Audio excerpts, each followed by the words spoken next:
Alright, here we are back at it with Paladin Bob playing as the Welsh. Again, this is with one of the events that MTWGG ran, where a series of OLBs were played by varying Britannia factions.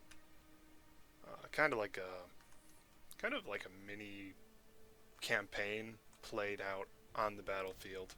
I think there was some sort of accumulative points in how many enemies you killed or whatnot, which you would then carry over. I'm not exactly sure, I wasn't part of the event myself, but always produces some interesting stuff. He's facing a different opponent this time, which looks like he's going to be facing the Irish. So it should be interesting to see how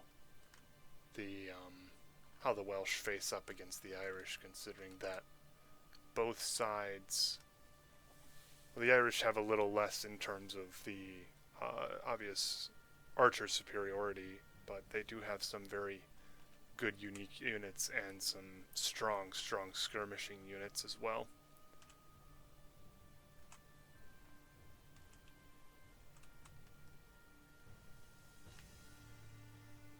Looks like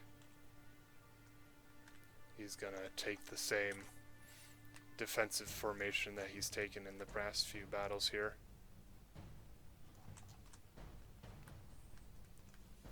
Let's go check out the Irish army here. Slow it down so we can actually see what's going on. Alright, he's got Ulster swordsmen here, so heavy infantry, a good number of them. And some light infantry, or heavy infantry backing them up. His spearmen behind them. And his archers going out here in the front a bit.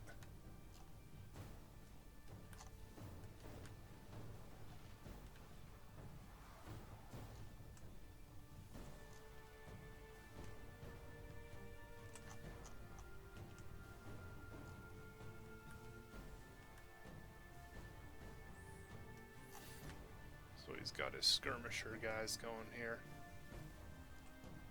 chasing down the skirmishers of the Welsh.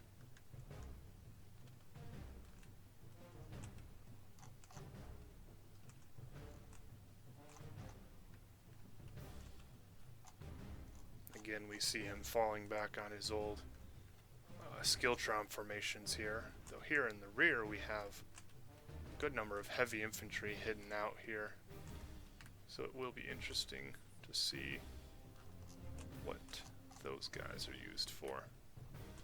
Looks like they're relocating here. As the Irish forces advance, orderly ranks.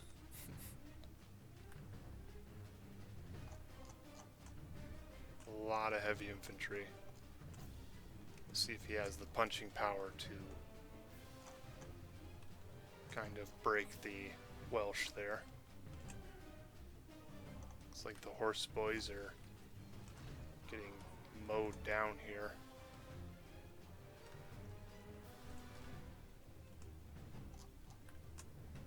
Doing minimal damage really to any of the Skiltron formations. It's unfortunate for them.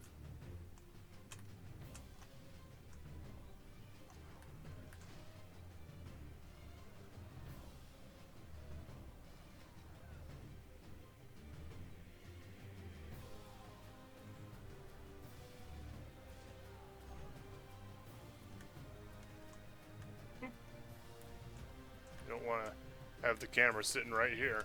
Like, here's a lovely tree. It's real, a lot of action on this tree here.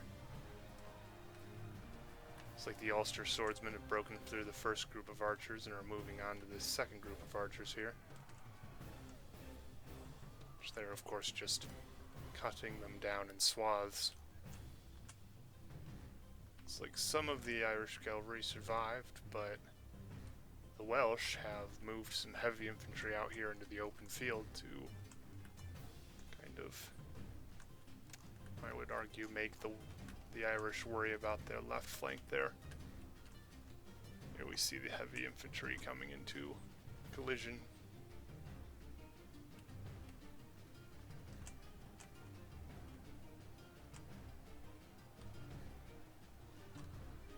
The Ulster swordsmen are trying their darndest to break up that Skiltron, but those are some very well-armored, well-trained infantry there.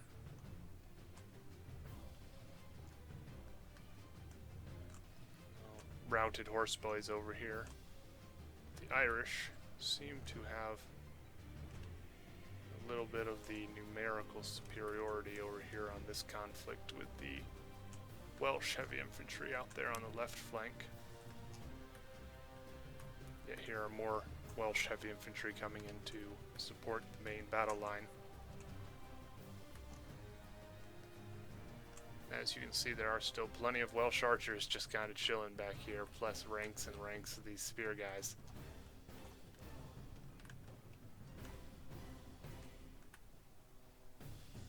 The Irish Ridier have ridden down some people. They don't seem to have impaled themselves on these stakes, so that's a good thing for them.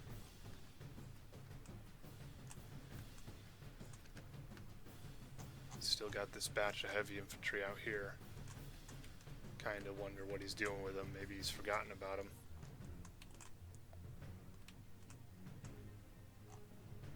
The Welsh skirmishers are broken and dead here.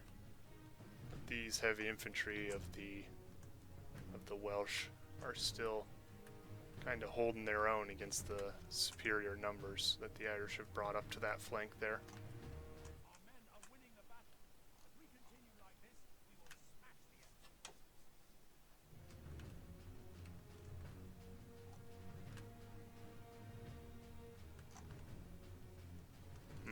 General's bodyguard in the rear. The problem is that with a Skiltron formation, there really kind of is no rear. It seems to have had a bit of an effect on the enemy there, on the Welsh. The unfortunate thing is that he's got all these other spearmen that he's just going to move right in on the general.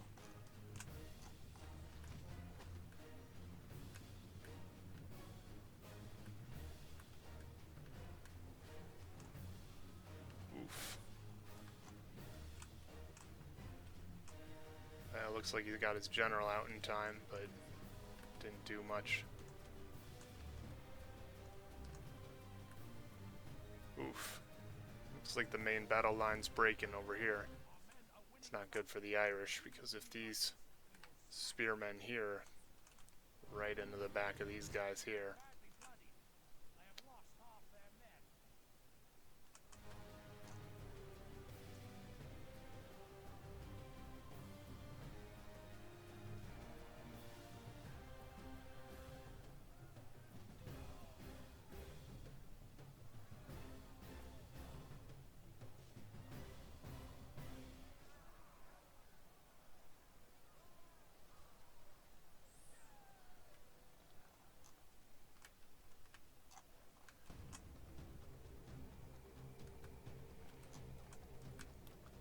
there's a lot of course, speculation, a little bit of speculation here about Medieval 3, if there ever is a Medieval 3. I think I'd kind of want the mechanics to stay relatively the same.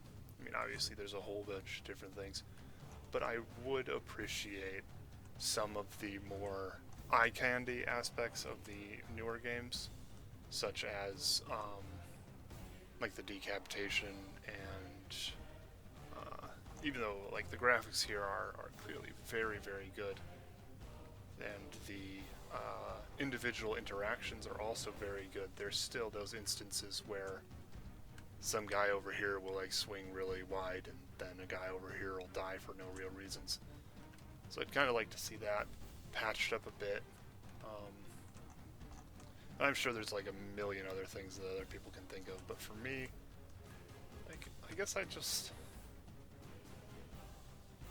kind of the same game, but some graphical enhancements. So maybe instead of releasing an entirely new game, they could just, I don't know, up the ante on the graphics there, and I don't know, sell it as like I don't know how they would sell that, because they'd need a new graphics engine, I think. I think they used a new engine for the newer games. Wouldn't know for sure, though. Speculation, all speculation.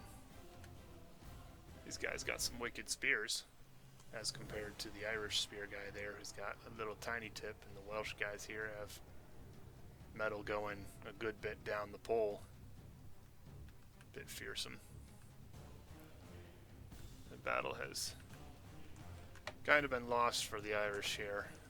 Once again, we see that the Welsh Skiltrom and Archer combination is incredibly effective.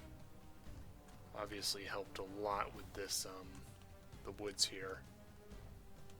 Plus, probably all of their horse boys dying from archer fire.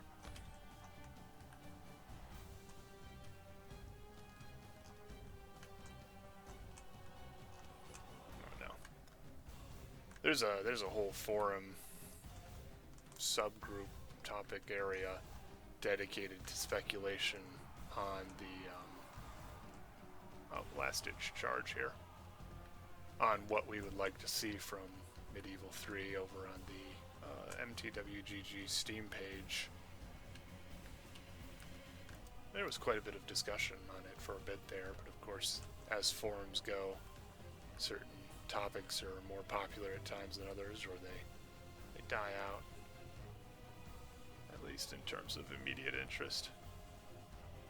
But certainly not all that can be said has been said, for sure. And obviously, though, we know that Creative Assembly is working on that whole Warhammer project. Should be interesting. I'll probably get the game on sale, but I wasn't too happy with Rome 2, so probably not gonna pre-order again. I think I've learned my lesson in general on pre-ordering. Oh well. You live and you learn, eh? Alright, so there we have Paladin Bob's victory over the Irish forces there. Both sides lost a good number of men, and both sides killed about the same number of guys. The Irish, I think, were coming to the battle with a little bit of a disadvantage in that they're fighting uphill into the woods, and obviously, as you can see here, they are outnumbered by a good few hundred men. I think that's due to the fact that a lot of the Welsh units were probably cheaper than the Irish units. Like, I can imagine those Ulster swordsmen and those Muir are probably pretty expensive guys. I couldn't name the price individually off the top of my head, but I know that they're later game units, and later game units tend to be a little more pricey. Alright. Well, thanks for watching, and if you want to discuss Medieval 3 and the possibilities surrounding what it could be or what we want it to be sure to navigate over to the MTWGG Steam page and hop on in on those discussions.